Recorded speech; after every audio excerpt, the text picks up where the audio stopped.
based on like summing up the day we have had today. We will have a similar discussion on the theme tomorrow, which is on lesser used languages, also with the participants during the day. And to moderate this discussion, we have Dace Strelevice-Ošiņa, distinguished Latvian linguist. So I will give the word to you. Thank you. So I am linguist, more precisely sociolinguist, and my main topic of research is language purism and prescriptivism, but okay, we will come back to this later. So, and at first I have to thank Snorre and Valoda Māja for inviting me to moderate this discussion, and I agreed because I thought it will be interesting, and I hope it will be so for all of us.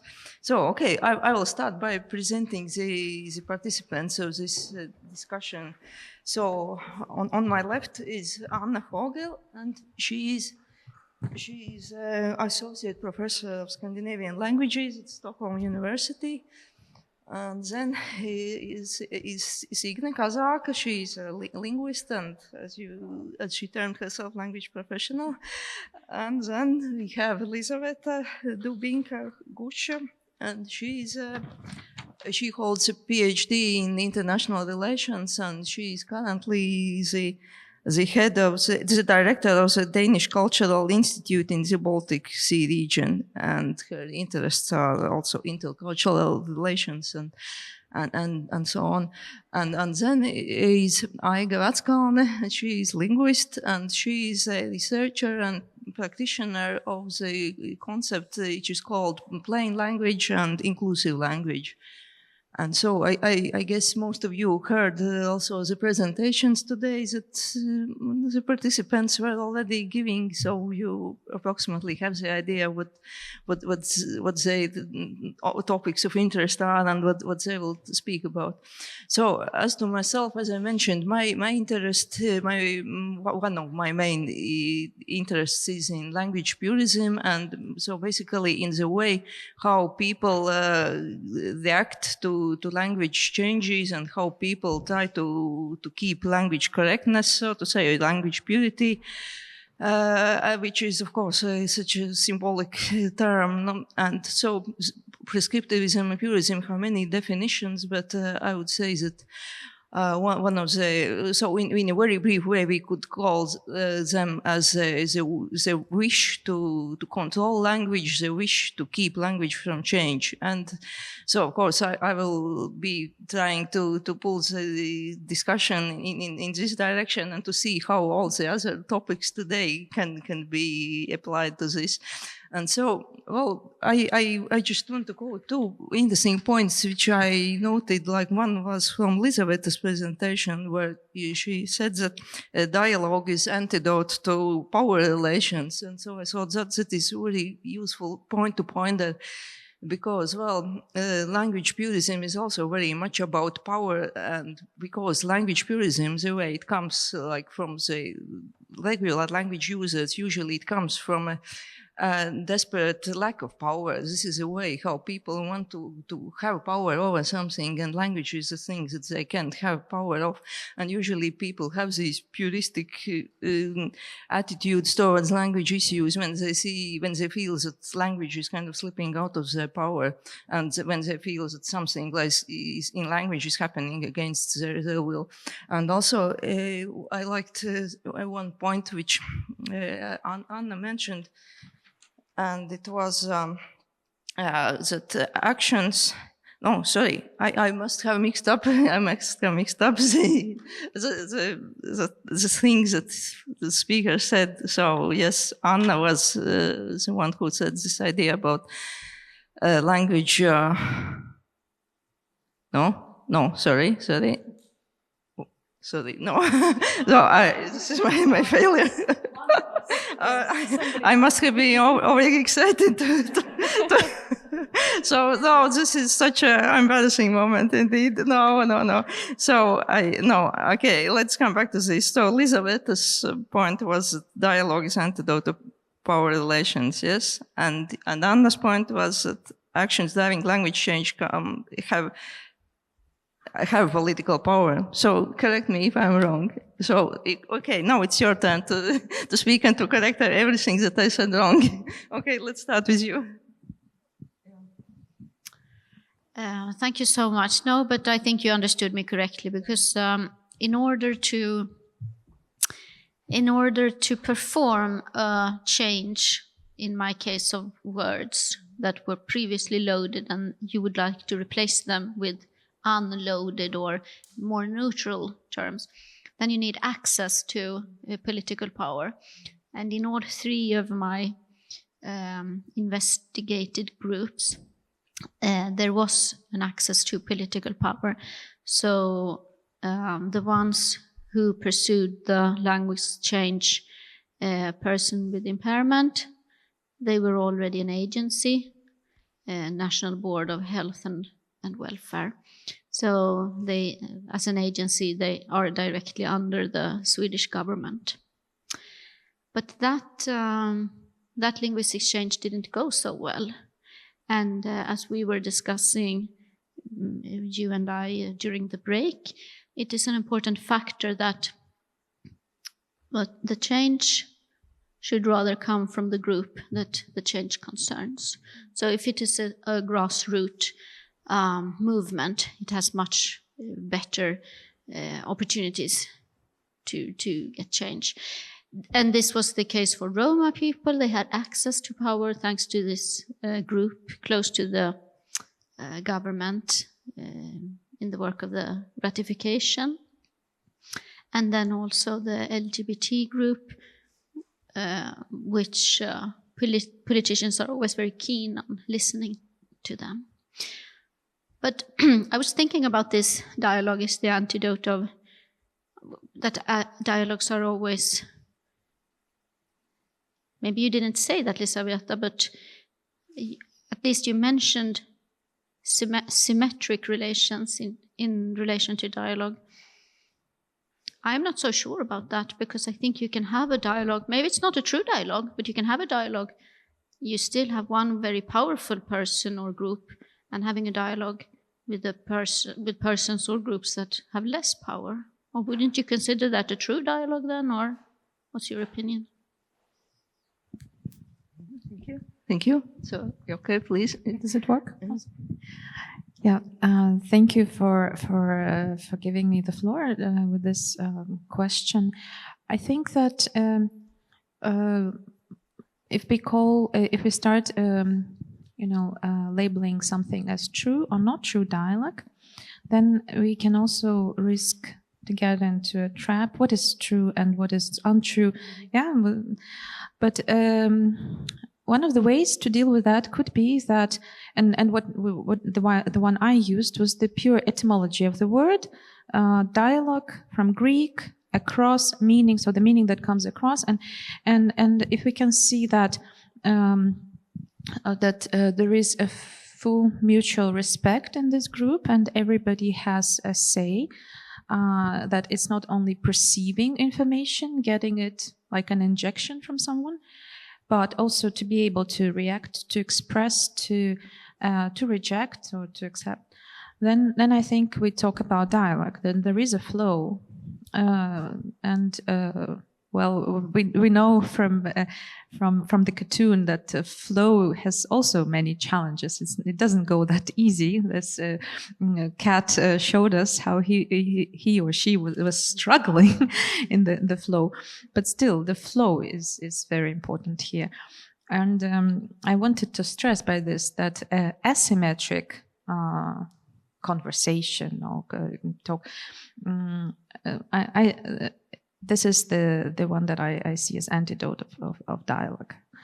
So it's more the concept of dialogue from a hermeneutic perspective, from more of a free flow of meaning from it can be from one to another, but it can be collective entities, and they are symmetric. And when you talked in your presentation about safe space, that was also something that resonated with me because, equality is a term that becomes outdated, but this equality in dialogue is actually very important. But it is being replaced by a safe space. And from this perspective, like what makes us a safe space is where I feel comfortable, heard, I'm not challenged, I'm not threatened, and that brought me to think about this securitization idea, what we perceive as a safe place in such a situation. So maybe dialogue can be a safe space. Just thinking aloud. Thank you. Yeah, and also speaking about dialogue, I also came to this idea today. So again, if I apply to my favorite language pluralism, I would say that the people who are against language change, so basically they are against dialogue. They don't want to have a dialogue about what is happening in language. And this is what we see often, like in these comments that people write on social media. Well, they are angry about new words or new developments in language. And usually what they want is they don't want there to be a dialogue. They don't want to discuss, so maybe this word is okay, maybe not, maybe we can use it, maybe not. They want someone to say, like in a categorical way, so this is correct, this is incorrect, and that, and they don't want to have this possibility of dialogue about something. They want in a language to be like clear cut and so on. So, okay, so did you also want to add something to Lisaveta, or shall we pass? Yeah, okay. Yeah. I could okay, add a please. remark. Yeah. Sorry. Actually, the communication researchers are now also challenging the old communication model, the one that was presented by Weaver and Co. a long time ago. And it actually goes together with what you just said, that now in the dialogue, actually the most important is the listener, the addressee. But some people are still in this old model, then they focus on their message as is most important, but don't think much about listening to others or even giving option to others to give a feedback. And it goes well, actually, what I thought about social media of certain institutions in Latvia. They would inform you on a nice picture about new word, but there wouldn't be any window or, this little square for questions or questionnaire when you can type, I have questions, I don't agree or something. It's just an informational function in a way. Yeah, exactly. Thank you. Yeah, and so okay, now Signe should also. No, I was actually thinking a little bit more about how this is actually coming from fear. I think when it comes to like smaller languages like Latvian, and why do we want to have control? Why do we want the purism, as you mentioned? I think it is because we are afraid of losing the language. We think that if we control it, therefore we have it. I think maybe that stems from that. I don't know if it's true about Swedish as well, because Swedish is also a relatively small language. If you want to have the same control, or you are a little bit more liberal in terms of what is allowed in a language or what isn't allowed. So I think it stems from fear, but maybe you have a different opinion. Thank you, Signe. It's definitely true about Swedish as well. There are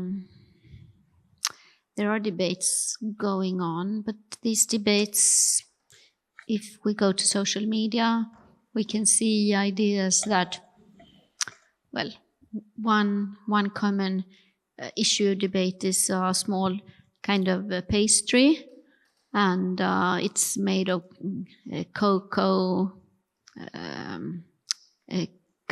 powder and oats, etc. And today it's called a chocolate ball, but before it had it was included. A term was included, which is today very derogative. It was the N word. It was included, and there's actually a group in Facebook, or several groups. Oh, we want to reclaim, and then that N word, the ball. And for linguists, I guess we find it somehow ridiculous, but maybe we shouldn't just dismiss it. We should try to understand what lies really behind. And if it is fear, I'm not sure. I think it might have to do with ideas about personal freedom. That is why I always start all my lectures by saying I have studied official language. I study language in documents. I don't study what people say in their homes. I don't think of course, we cannot control it, and maybe we shouldn't either. But what we can do something about is the official language. But language policing and purism, is it about official language or is it about private language? I would like to hear more about your research. Okay, thank you. Well, we could answer this briefly in this way. So, like in the past, so purism used to be about official language and official language teaching and official grammars and dictionaries and everything. But well, since a certain point, well, not certain point, but like different points for different countries in the 20th century, there came this idea that language research shouldn't be prescriptive but descriptive.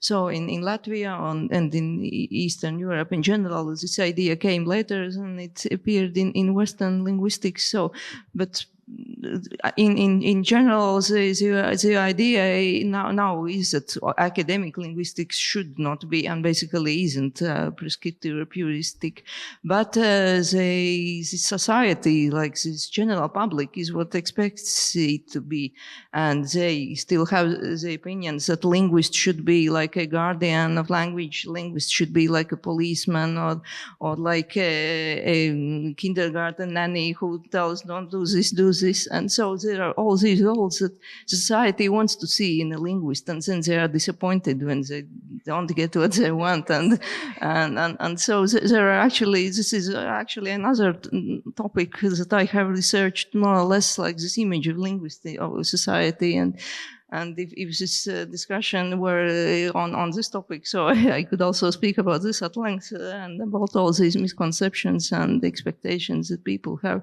about linguists and about language professionals. But yes, so now at least in Latvia, I think now this main puristic force, this main puristic desire is coming like from the general language user, usually one who is not a linguist, who doesn't have linguistic knowledge, and usually, well, it is what this so-called Dunning-Kruger effect describes, that the less knowledge someone has about some objects, the more categorical the belief about their own correctness is. And so usually what I have noticed in these social media discussions and comments, that usually people who have very limited knowledge about grammar or spelling, they stick to these little pieces of information they have, and they push them with such, with such extreme, and so because they think it's so important, and they think it's all that there is about language and about grammar. So you wanted to comment? Yeah. Yeah, I think it is important to broaden the perspective a bit, because right now it feels like we are only talking about them, and they are so stupid, and they think but I'd like to shed the light on persons who really do use politically correct language, but that can make other people unsure what to say. We have in Sweden, and I'm sure also in other societies, I think the best way to illustrate this, although it appears in very many groups, etc., are people who have changed gender, for example, trans women, trans men, etc., or that call themselves inter or non-binary. And these people, and I have a few of them in my, well, for example, one of my daughter's friends, etc., they choose not to be called her or him, she or he. Instead, we have this pronoun hen, which is in the between. And this can also become a matter of power. I don't say I'm against it, but it can be hard to address these people in the proper way. And a person can be very offended. No, this is not my pronoun. You shouldn't address me like that. That can also be used as a kind of power, that and it can also create in-groups and out-groups. So it's also a matter of, it's not only people who have not knowledge. If you have a lot of linguistic knowledge, you have a lot of knowledge about rights, etc., you can still exert power on other people, and then instead it's me who is ignorant, and it's me who hasn't got all the knowledge that I should have, because I don't address that person myself, and it may create a lot of uncertainty. And I think that language has a super beautiful ability to work with dialogue, as you said. But sometimes I feel that people use it just like the other way. You shouldn't say that, you shouldn't say that, you shouldn't. But of course, we are only humans, so we don't live in utopia. I just wanted to say that we shouldn't only talk about them and those stupid people who don't understand. It's all around us, it's among us. Thank you. Yeah, thank you for this comment. No, what I meant by stupid people who don't know, I didn't really mean simply people who are like experts of other fields other than linguistics, and simply just to like criticizing them for not knowing about linguistics. That's not really what I meant. I meant about those people who write those aggressive comments in the internet and who write, oh, this word shouldn't be used, this word is a degradation of our language, and this shouldn't be like this or that. And often even they this knowledge that they have about this word, but about the origin of that word, of the history of how that word came into language, is often mistaken or not sufficient. But they think that the feelings that, oh, I don't like this word because it sounds foreign, or it looks too modern, like for my taste or something, and they feel that they can and should like aggressively show their attitudes that we don't want these words polluting our beautiful language, and we don't want anything new coming into our language. So it is more about these cases. But so since you already mentioned the non-binarity issues and the inclusive language issues, so I guess I should comment more on this. Yeah. Well, you also have this article, so it would be great if you comment too. Yeah, that's true. But I think the example of Sweden and Hen and Scandinavian languages in general are, of course, much further than we are in Latvia. At the moment, still mentioning concept as such, non-binarity, is a big issue.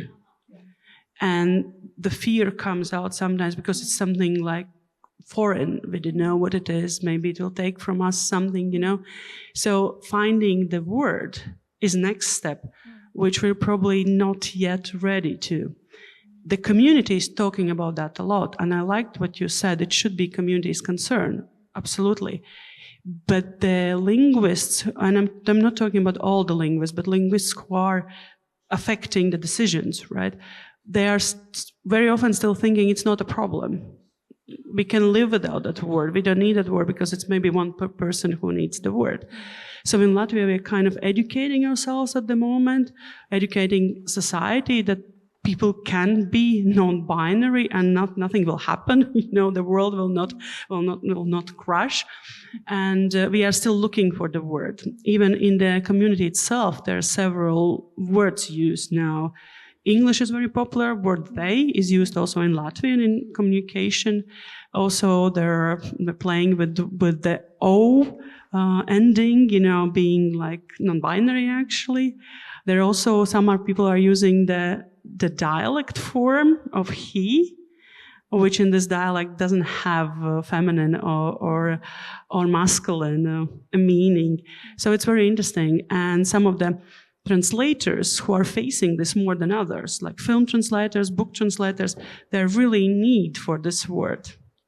And then our really interesting creative work is done. And here's Elina Kokorevica. She is an editor of a very popular translation in Latvian, and she found great solution in the book for the pronoun they.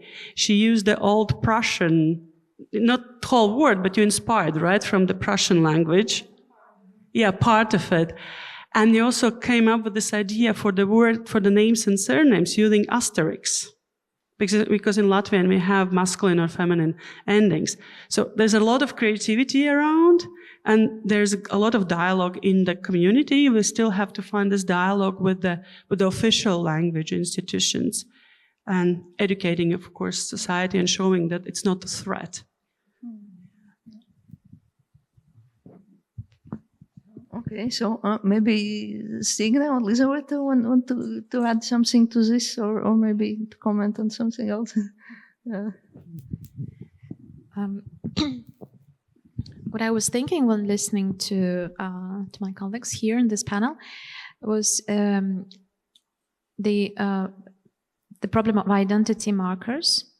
To me, it seems that, please correct me if I'm wrong, because I'm quite a newcomer in the Latvian society, and still a lot of things to be learned.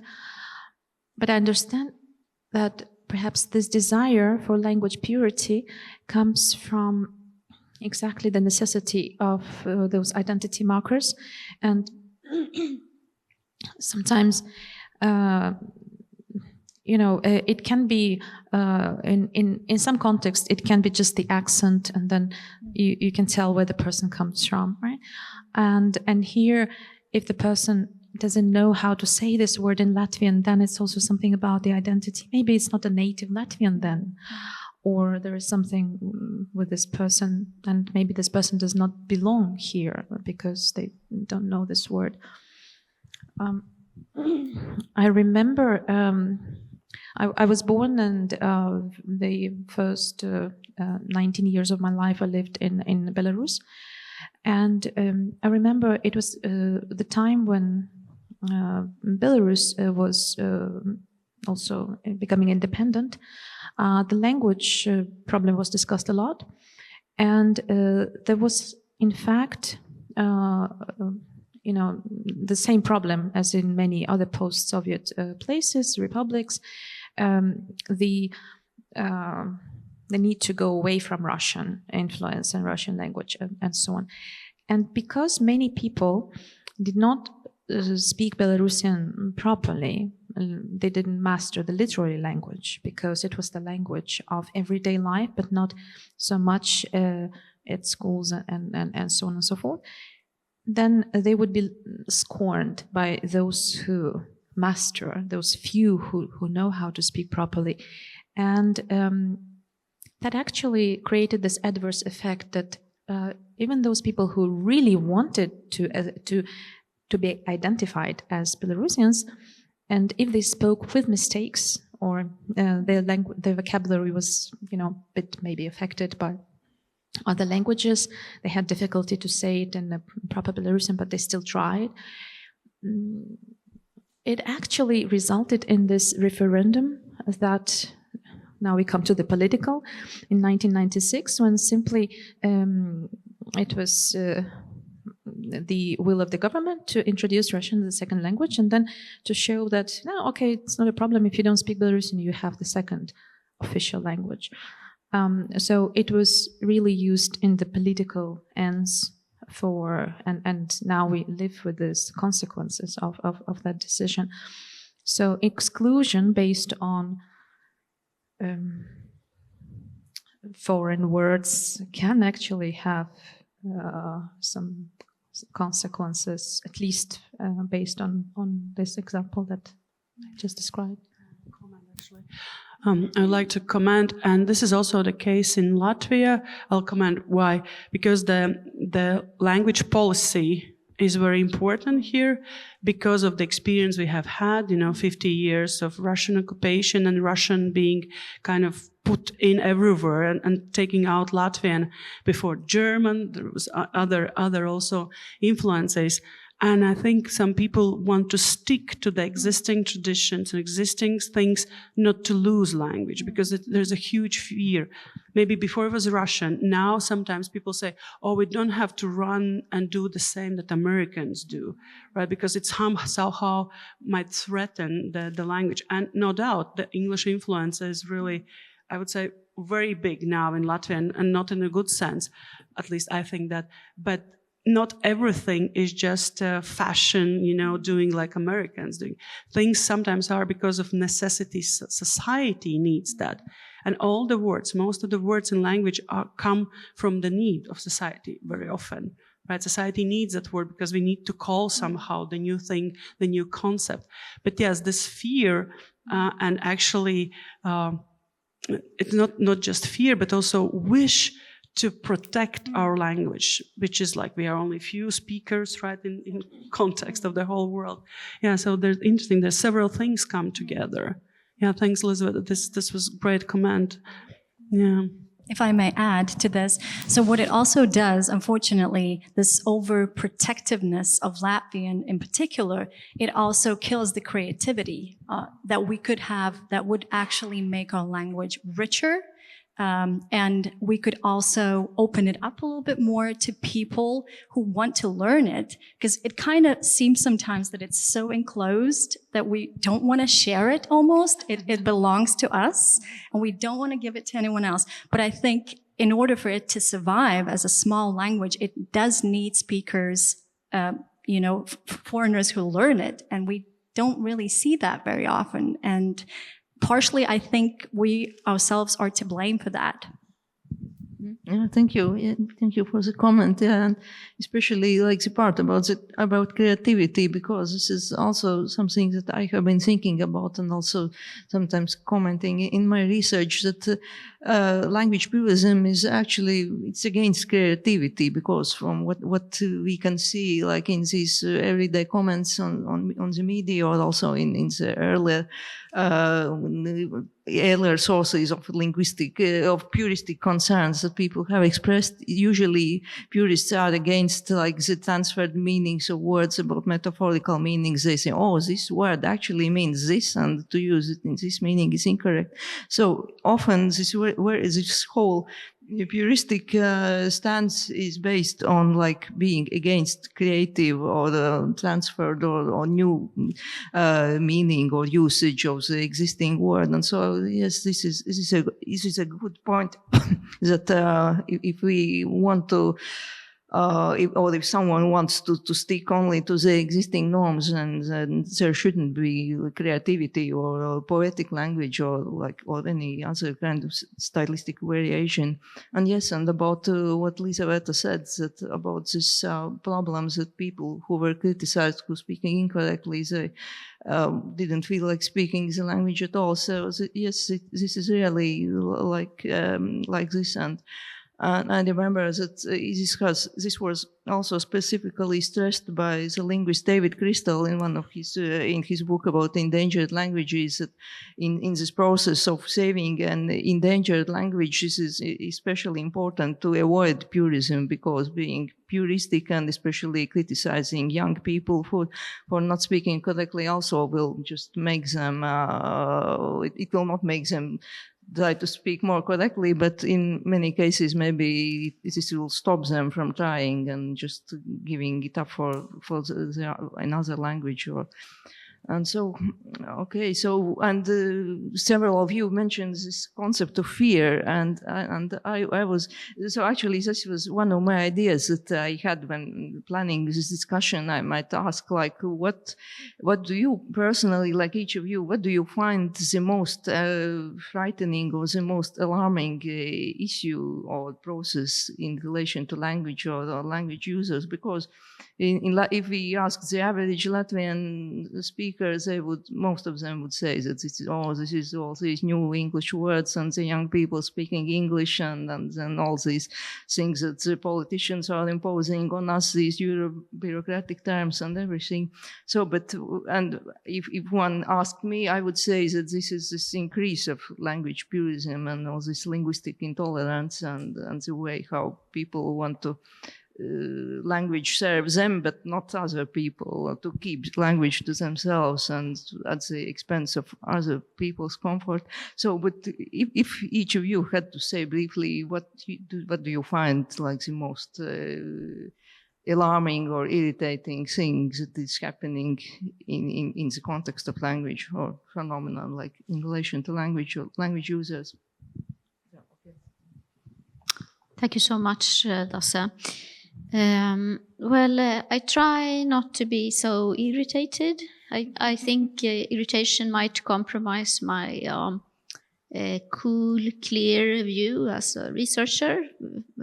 I'm paid by the Swedish state to perform my duties. I shouldn't let my own personal attitudes interfere too much. But I would relate what I find alarming to three phenomena. The first one is digitalization, and then I'm thinking about OpenAI and how OpenAI may, in the long run, but maybe even in the short run, affect our abilities to read and write longer texts. So that is one of my, I'm alarmed by the ideas about that. And then I also would like to relate it to multilingualism. And right now in Sweden, we have a political debate on the right to have an interpreter at your, if you have an appointment with a doctor, for example, or a dentist, and you are a person who lives in Sweden, so you are entitled to the care. But you don't master Swedish enough. You might have been here for a few years or even longer. Now the new government wants to add a fee to such an appointment, for a fee for the patient to pay in order to bring an interpreter. But now the debate is should care, like going to the doctor, should that be excluded or should it be included in this interpretation fee that persons having appointments with people should pay? So that is something that alarms me. I'll end that. Thank you. I'll end it there. Thanks. Thank you. So, okay, and now, okay, Signe. I can continue. So when it comes to global phenomena, I guess what alarms me is what is happening with language diversity in the world, that it is reducing. Because it is also something that I'm personally interested to research more about and have researched until now. When it comes to Latvia, I think what alarms me is that we are again scared of the plain language and that concept and the coexistence of standard Latvian alongside a plain version of Latvian. And I've heard many opinions about this in the society, and many people think that this is going to destroy the Latvian language. This has worked marvelously in Sweden. All of those versions coexist simultaneously, and I can't. Easy language, not plain language. Okay, sorry. I'm using the term wrong. Thank you for that. So easy language. The existence of easy language, I think it should be there, and it will help also popularize the Latvian language amongst foreigners, because sometimes they won't be able to read a book in the standard version of Latvian, but they will potentially be able to do it in easy Latvian. So that is slightly alarming that we are alarmed about it as Latvian speakers. Yes, thank you. Thank you. Elizabeth? Now my turn. Well, what I find alarming or of concern as a Dane, I would say, we don't really have any concerns. Everything is fine and cozy and hyggelig and everything functions so well. There is nothing to be concerned about. And really, I think this attitude has surprised me, because now I've been living in Denmark for most of my life. And the attitude towards own language is quite dialectical. On the one hand, it's the heritage, it's something closest, and you expect every foreigner to learn it, and the government would even pay and ensure that you are fully into this language course and so on. But at the same time, we have this attitude that, but who really wants to learn this language except for us? So it's like a bit dialectical, and I think that maybe we can learn a bit from this Danish laissez-faire. Keep calm, keep calm, because after all, they're really good. In terms, now I'm talking about the Danes, they're doing really well in terms of globalization and localization. They have mastered this, what Richardson called glocalization, and they can combine it both. Like we have our heritage, proud, local, at the same time so international, so global, so interested in the outside world, what is going on, and so on. And just to give one very personal example, my like I have 3 children, and the one in the middle is the most internationalized of the 3. They are all native Danish speakers, and he's using so many English words. Basically, he speaks this Dinglish with Danish endings and suffixes and so on, using the English words. And I see that's also an identity claim. He wants to show that he's a cool YouTuber, and then he creates this language, Denglish or Denglish. I think that's what we call it. Yeah. Should we be concerned? I mean, sometimes even for me, this can be too much to say. I mean, there is a word, arbeider. You don't have to say, jeg worker. Yeah. But a bit cute so far. So not very nervous, but good to be aware. Thanks for mentioning that. I think some of our viewers probably also could internalize with that, because this Latvia also very, very, especially among the younger people, but not only. I don't want to put the frame. It's just young people. Signe, thank you for mentioning what you said about the easy and plain language, because I have 2 things. One is rather philosophical, another is specific case which I want to discuss. And this philosophical one is what I actually said before already, that very often we put a lot of money and effort in any form of communication. Especially companies pay huge money for the AdWords, politicians pay huge money, for the communication campaigns and so on. But very rarely we actually think about the language and improving just a little bit in terms of how to get closer to the reader and how to be effective in the language could make such a big difference. Like, for example, this easy language. Some people are afraid, this will, I don't know, will threat Latvian and so on. But it is meant for an audience that wouldn't read otherwise. It is great. We can actually make more people read. Wow, amazing. Or sometimes I see social media posts, which is a great idea. I know that the author wants to tell something really nice, but the message is just lost in this wording, right? So being more aware about how much we can achieve about communication, and being aware that it's not important only that what we think and what we want to write, but focusing how reader will read it. And I'm not talking about grammar mistakes. I'm talking actually the meaning of the text sometimes. And the more specific thing I've noticed in the last few years is, and it is alarming for me, especially that the quality of Latvian translations is diminishing, like really hugely diminishing. It's not only about being in English structures and adding just endings to the English words, but it's being sometimes not understanding the meaning of what you translate and leaving it there without, I don't know, rereading it or so. But the translators are one of the educators for everyone else who reads the books. And it's a huge role and huge responsibility. And what I think that very often we as professionals are using this sense of responsibility that we actually should have. We are the bridges for the reader, right? So this is a specific thing that is alarming for me, and probably not only for me here. I'm looking at Elina. Yeah, 2 things. Thank you.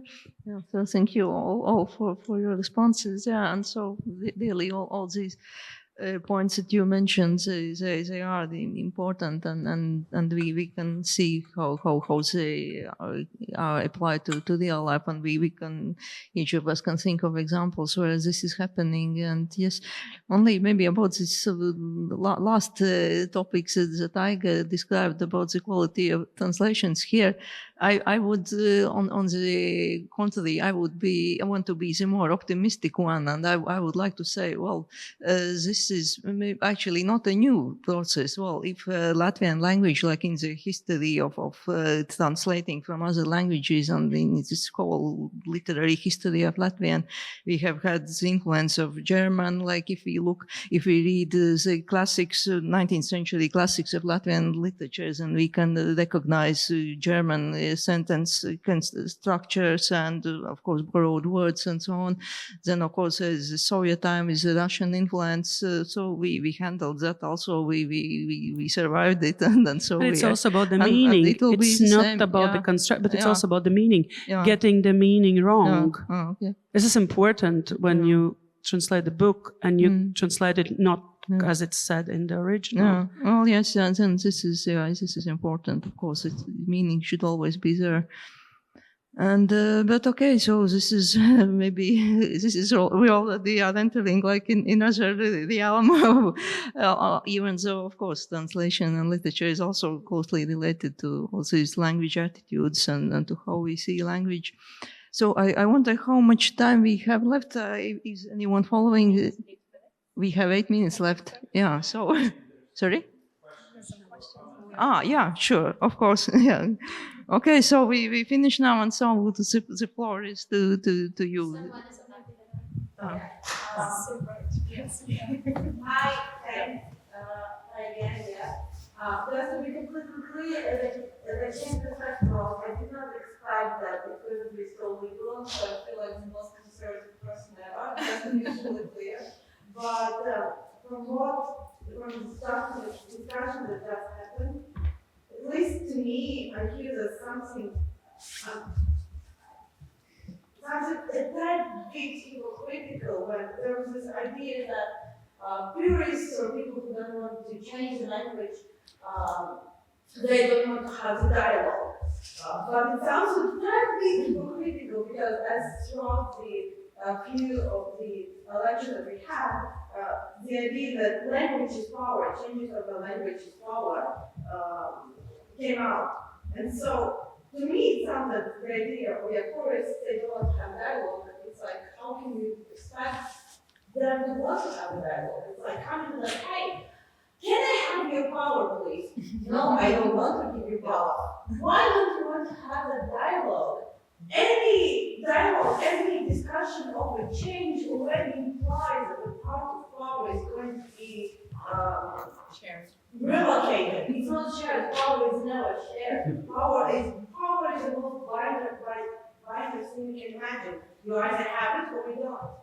And so to me it seems strange to be having the conversation, this positive conversation like, oh yeah, democracy, equality, safety, but then hey, why don't I get power from this? Why am I not the one who has the power? It was already mentioned how, for example, the pronouns can be used as source of power. Why don't you call me the pronouns I want you to call me? But the entire thing seems like that. Please tell me if I'm wrong and if my perception is wrong. But yeah. Okay, thank you for the comment. Yeah, so I am more thinking about this like in the terms of how like the people who don't want other people to use the pronouns they choose, so they see this kind of unconventional use of pronouns as kind of a threat to language, and they well, at least the way they often present themselves and their opinions, like in the media, elsewhere, in social media, and the way I see it, that they don't even want to see other people discussing or having a dialogue about these new things or the new pronouns or other use of pronouns, because like we can observe it even when there is an article like online about, or when someone has shared in Facebook an article about some of these non-binary gender issues, and then all the comments that appear after this article. So many people, they don't even object to some points, like they don't even want to get into this topic. They say, why is this thing appearing here? Why do I see this article here? It shouldn't be discussed at all, and this shouldn't even be like there in the like public media sphere and so on. So this is what I thought, what I meant by these people who don't want that there is a dialogue. They would like to see a reality where these things are not discussed and not talked about. They just want to have some things that are kind of the way they have been set from the beginning, and they remain kind of unchanged. So I wonder if I have replied maybe you want to comment or to add something to it, or maybe someone wants to comment on this topic. Yeah. Yes, one comment about power, and that brings me back to my lecture on international relations. I mean, it's a dialectic relationship, and I mentioned if you have too much obsession with power, you get wars, you get those. Eventually, it leads to such a big conflict that you can't sustain it anymore. But inevitably, you will come to negotiate, you will come to dialogue, and you will need to take out from the shelf all those competences, how to interpret, to deal, and so on. And there, it will. Someone might argue that negotiations are also a power game. Yes and no, because as many linguists here in the room would say. Remember, if there is always a translator at negotiation table, and for this translator, it's a huge responsibility to render the exact meaning, because otherwise, we know from history how this little mistake in the choice of word can lead to disaster in those negotiations.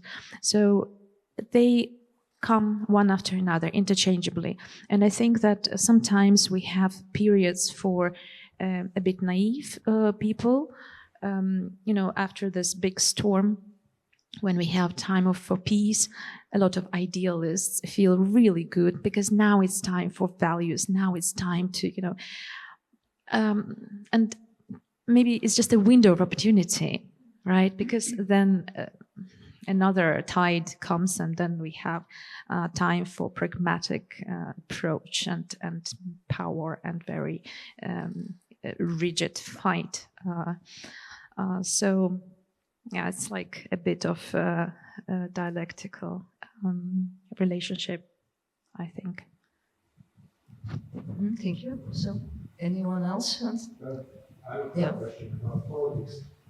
Has anyone, to you as a political scientist or something? So then this question is to Lisa. Has anyone ever, in a more professional manner, seriously tried to determine what is this thing that always breaks?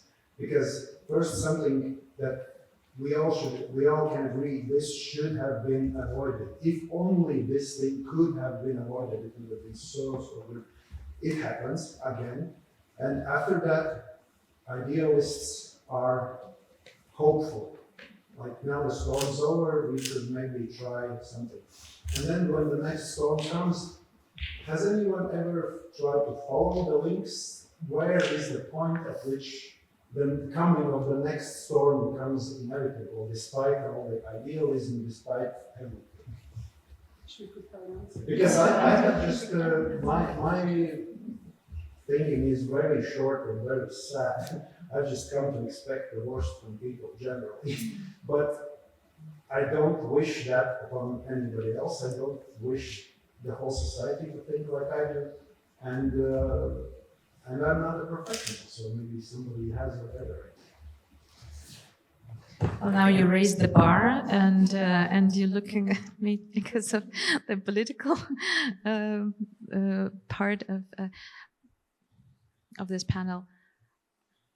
I think, it happens when, in our society, by nature, we have those checks and balances and some safeguarding mechanisms that should ideally prevent us from going to a complete disaster. Sometimes they fail, those mechanisms. And I think that it happens when those people who should speak keep silent, and those who should keep silent speak.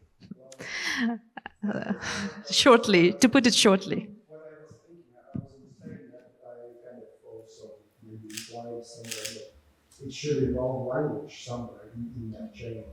There's a failure to either use or understand language. And that's also about the dialogue. You can't always have dialogue with everyone.